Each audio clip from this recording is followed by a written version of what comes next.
So yeah, here we go. I'm finished. All new litter. So this is probably, I keep a deep bed method. This is probably 10 inches thick, this bed in here right now, which is actually a good insulation. So, I try to give them a little bit of something in fresh scratch. When they get a fresh coop like this, they feel like they have fresh scratch, and they feel like they have something fresh to do. So now I'm gonna let them out. This is a bit of a gong show because they man. Well, I got 23 birds, so good morning, girls. Here they go. So I let them do their thing. They come right out for the food and stuff, but most of all, I'm not tripping over them. I don't want to hurt none of them. And I got big steel-toe boots and stuff on, so. And then I can come in here and I do the same thing with the coop. I use a deep bed method. I clean it a little bit out, keep it, manageable.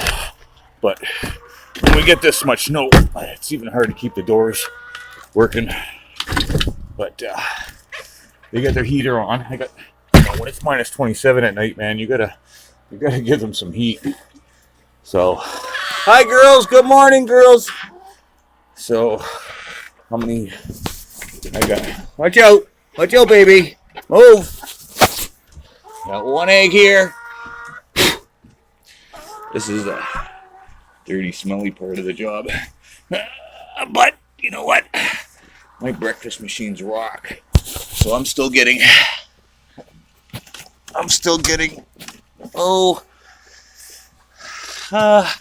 14 to 18 eggs a day. Hi, girls. Hi, pretty girls. What are you girls doing? Hi. Daddy's going to clean your coop there this morning. Okay? So I keep 500 watts of heat up for them. And you know what? The girls that like the heat, they'll come in and stay in it. The rest of them, that coop, that run is actually pretty warm too, because the floor is insulated and the sun hits that 6 mil plastic, heats it right up. So every morning, I pretty much do this. I'm going to let them enjoy their lay time, and then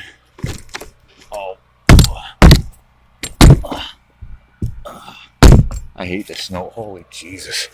Anyway, that's closed.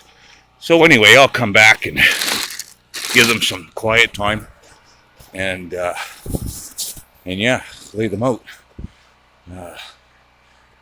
Keep them locked them out of the coop into the run. But see, I got to come out early, just at sunrise, because if I don't, those eggs are going to be frozen, right? So what I do every time I do their coop, I give them fresh litter, and I got an ermine living under here, but I can see them through there. I'm keeping an eye on them.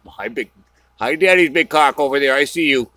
Yeah, he got a little bit of frostbite on his comb and on his gullet. But I just turned up the heat, but I use diatomaceous earth. It keeps them clean. I'm going to do their dust bath. I got a big bin of stove ash.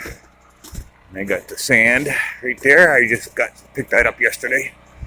But it hasn't stopped snowing. And everything you do here is a chore, right? Everything I do, I'm off grid. So everything, you know what it is. Everything is a chore. You got to get up in the morning, and the more you have, the more you got to do. It becomes more and more of a chore. Everything's a chore. Like just living is a chore. So anyway, with minus 27, I give my chickens one heater. But if it ever gets into the minus 30, whatever, then I'll throw in another 500 watt heater. Right? One burner is 250. 2 burners it's a radiant heat. So 2 burners is 500 watts. Right? So, I mean, the list of work and the list of chores and the list of maintenance and the list of things goes on and on and on. So that's where we're at. But so morning's over. I got to be careful what I do. I got a pocket full of eggs. And I'm going to show you, I put new boots, new winter tires on this. New winter tires on this on top of everything else. So I put that new coupler, right? So then I ended up having to put a tie rod. So I put an outer tie rod end on.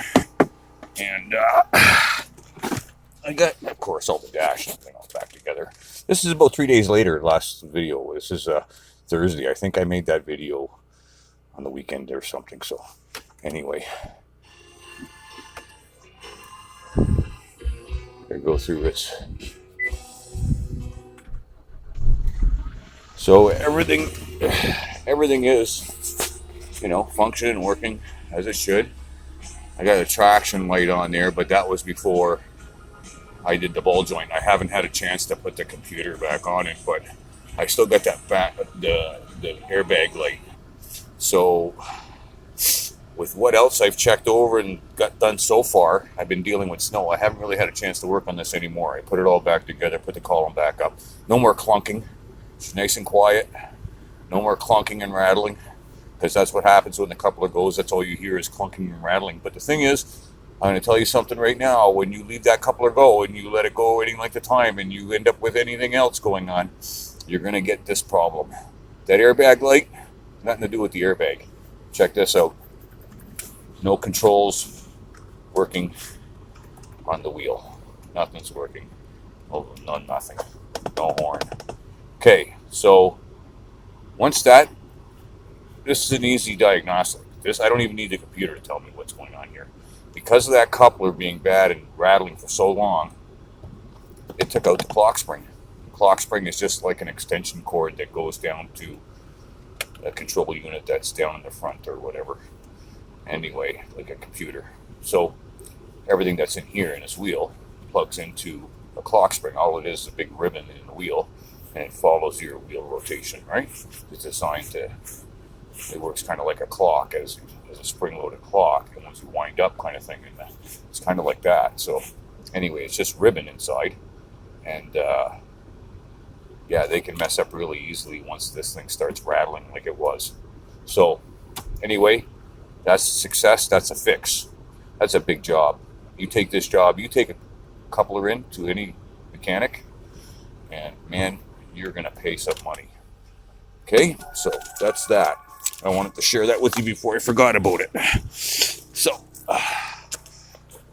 and this is just something. So you got to keep your shit maintained. You got to keep your car running. You got to keep the chickens fed. You got to keep the chickens clean. And you got to shovel snow. You got to move snow. Hey, I went to move my car. Completely missed the driveway. I went to move it. It was like this. So as a professional driver, man, I made one of the biggest boo-boos. I didn't clean anything. Backed right up. Once I got off the roundness of the driveway, the crown, I just slid in. There's nothing I could do. So anyway, this big thing here is just getting pulled out. Right? So pulled myself out. Yeah, so you just get off the crown and you slide in. So I'm going to widen this driveway up. That's going to be a big deal. Because in the wintertime, if you got a bunch of snow, it's just like a whiteout. You don't see it at night. And that was nighttime. It was dark. So, yeah, anyway, not a biggie. I just taught myself a lesson. Stop, don't cut shortcuts. Don't be lazy. Just clean the freaking window off. All right? So, no damage or anything. Just serve myself right. Right? I wanted to make a store before it closed. It was closing in 29 minutes. And, well, yeah. So, but this is what it is. I'm buried in snow. My big compost pile is buried in snow. You can't even tell there. I have a big kind of hole there, like for my geothermal greenhouse. But I'm debating putting my cabin there again now. Hole's already there. This year is going to be a kind of a trial and error year, because a lot of things there, it's going to be first time for us, like a lot of things that we're going to grow. And I'm committed now because I ordered so many plants and trees from Vasey's. So I'm committed. So what we're going to do is we're just going to try to keep everything in one area for now here. Gardens and everything right in here. And, so we can keep an eye and keep them close, because there's where all my grape trees are still there. But this is just a trail and stuff. And I want to keep people kind of away from the gardens and stuff. I might open a little bit more space, give myself a little bit of front lawn, but I'm not going to expand too much bigger than this in here. You know, I want to keep my place kind of still private and enclosed, right? And it's quite a long ways to the road, hey? You know, and I'm going to be moving everything out of sight. This is going to be more, all you're going to see in here is like a greenhouse and gardens. You're not going to see any sawmill or anything like this. This is just, I'm just setting up. This is the first year really, well, no, I've been kind of picking away, but really I haven't done anything really until this year. So, yeah. Anyway, I got to come back out for the chickens and finish their coop and make their dust bath. So, anyway, I better go have my coffee. See you later, folks.